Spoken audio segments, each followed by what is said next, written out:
ইব্রাহিম আলাইহিস সালাম একবার আজরাইলকে বলছিল, মালাকুল মউত আজরাইল, নাফরমানের জান কবজ করবার সময় তুমি যেই চেহারাটা হয় তোমার, ওটা আমার একটু দেখাও। মালাকুল মউত আজরাইল বলছিল, হে আল্লাহর নবী, কসম আপনি এটা দেখতে চাইেন না, আপনি সহ্য করতে পারতেন।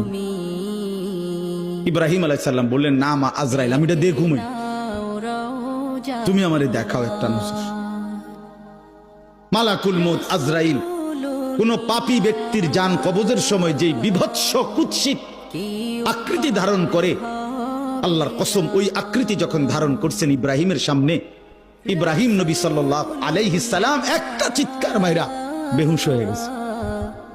লম্বা সময় পরে যখন হুঁশ আসছে, আমি নিজে পড়ছি কিতাবে, আরবি কিতাবে, ইব্রাহিম আলাইহিস সালাম আল্লাহকে বলছে, আল্লাহ আপনার জাতের কসম মাওলা, কোন নাফরমান পাপী তার কবরের আযাব, আখিরাতের আযাব, জাহান্নামের আযাব কিছুই লাগবে না, শুধু মালাকুল মউত আজরাইলের এই বিভৎস দৃশ্য যদি সে একবার দেখে, তো তার 60 বছরের নাফরমানির শাস্তির জন্য এটাই যথেষ্ট।